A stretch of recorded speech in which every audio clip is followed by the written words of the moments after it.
A Little Princess, Chapter 2, A French Lesson. When Sara entered the schoolroom the next morning, everybody looked at her with wide, interested eyes.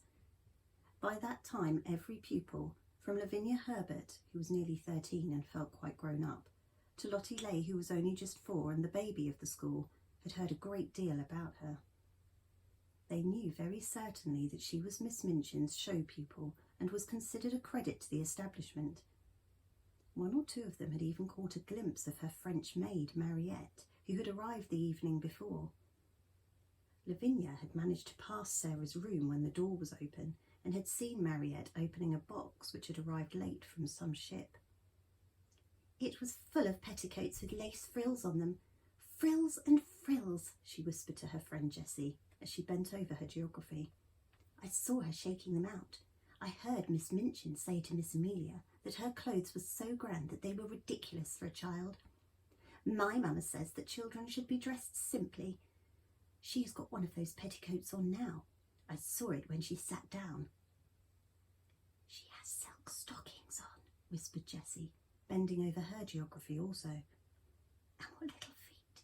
I never saw such little feet. Oh, sniffed Lavinia spitefully. That is the way her slippers are made. My mamma says that even big feet can be made to look small if you have a clever shoemaker.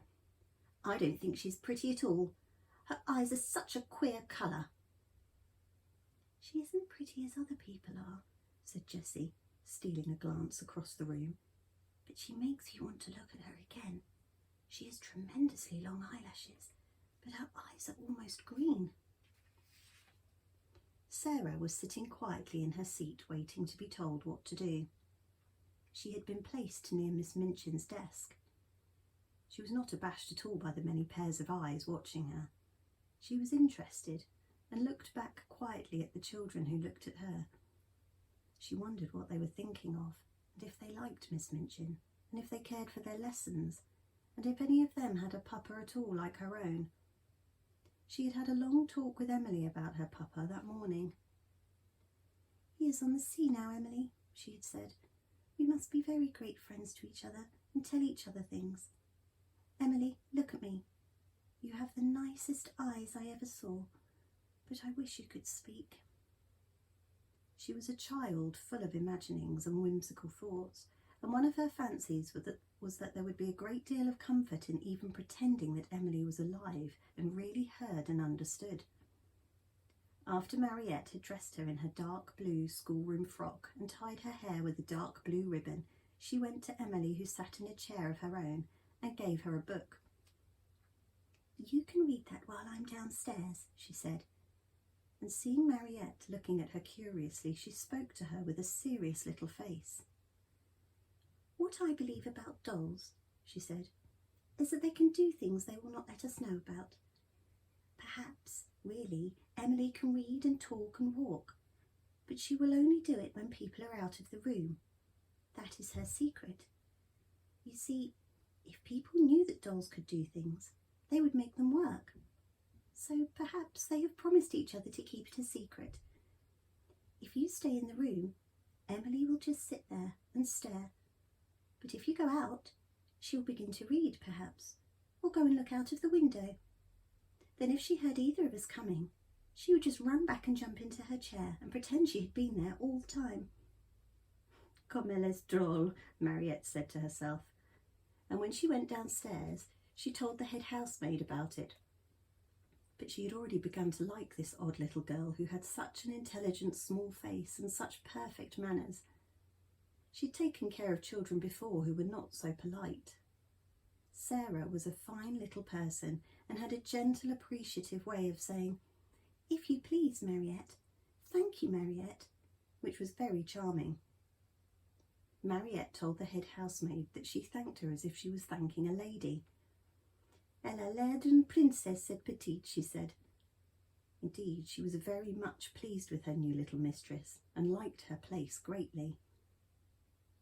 After Sara had sat in her seat in the schoolroom for a few minutes, being looked at by the pupils, Miss Minchin rapped in a dignified manner upon her desk. Young ladies, she said, I wish to introduce to you your new companion. All the little girls rose in their places, and Sara rose also. "I shall expect you all to be very agreeable to Miss Crewe. She has just come to us from a great distance, in fact from India. As soon as lessons are over, you must make each other's acquaintance." The pupils bowed ceremoniously, and Sara made a little curtsy, and then they sat down and looked at each other again. "Sara," said Miss Minchin in her schoolroom manner, "come here to me." She had taken a book from the desk and was turning over its leaves. Sara went to her politely. "As your papa has engaged a French maid for you," she began, "I conclude that he wishes you to make a special study of the French language."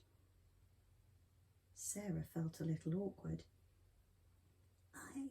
I think he engaged her," she said, "because he thought I would like her, Miss Minchin." "I am afraid," said Miss Minchin, with a slightly sour smile, "that you have been a very spoilt little girl, and always imagine that things are done because you like them. My impression is that your papa wished you to learn French." If Sara had been older, or less punctilious about being quite polite to people, she could have explained herself in a very few words. But, as it was, she felt a flush rising on her cheeks. Miss Minchin was a very severe and imposing person, and she seemed so absolutely sure that Sara knew nothing whatever of French that she felt as if it would be almost rude to correct her. The truth was that Sara could not remember the time when she had not seemed to know French. Her father had often spoken it to her when she had been a baby. Her mother had been a Frenchwoman, and Captain Crewe had loved her language, so it happened that Sara had always heard and been familiar with it. I have never really learnt French, but, she began, trying shyly to make herself clear. One of Miss Minchin's chief secret annoyances was that she did not speak French herself, and was desirous of concealing the irritating fact. She therefore had no intention of discussing the matter, and laying herself open to innocent questioning by a new little pupil. "That is enough," she said with polite tartness. "If you have not learnt, you must begin at once. The French master, Monsieur Defarge, will be here in a few minutes. Take this book and look at it until he arrives." Sara's cheeks felt warm. She went back to her seat and opened the book. She looked at the first page with a grave face. She knew it would be rude to smile, and she was very determined not to be rude. But it was very odd to find herself expected to study a page which told her that le père meant the father and la mère meant the mother. Miss Minchin glanced toward her scrutinisingly. "You look rather cross, Sara," she said. "I am sorry you do not like the idea of learning French."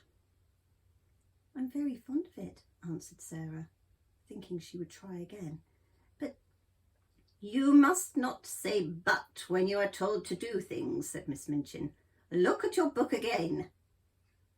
And Sara did so, and did not smile, even when she found that le fils meant the son and le frère meant the brother. When Monsieur Defarge comes, she thought, I can make him understand. Monsieur Defarge arrived very shortly afterwards. He was a very nice, intelligent, middle-aged Frenchman, and he looked very interested when his eyes fell upon Sara, trying politely to seem absorbed in her little book of phrases. "Is this the new pupil for me, madame?" he said to Miss Minchin. "I hope that is my good fortune." "Her papa, Captain Crewe, is very anxious that she should begin the language, but I am afraid she has a childish prejudice against it. She does not seem to wish to learn," said Miss Minchin. "I am sorry of that, mademoiselle," he said kindly to Sara. "Perhaps when we begin to study together, I may show you that it is a charming tongue." Little Sara rose in her seat. She was beginning to feel rather desperate, as if she were almost in disgrace. She looked up into Monsieur Defarge's face with her big green-grey eyes, and they were quite innocently appealing. She knew that he would understand as soon as she spoke. She began to explain quite simply in pretty and fluent French. Madame had not understood. She had not learnt French exactly, not out of books, but her papa and other people had always spoken it to her, and she had read it and written it as she had read and written English. Her papa loved it, and she loved it because he did. Her dear mamma, who had died when she was born, had been French. She would be glad to learn anything Monsieur would teach her, but what she had tried to explain to Madame was that she already knew the words in this book, and she held out the little book of phrases. When she began to speak, Miss Minchin started quite violently and sat staring at her over her eyeglasses, almost indignantly, until she had finished.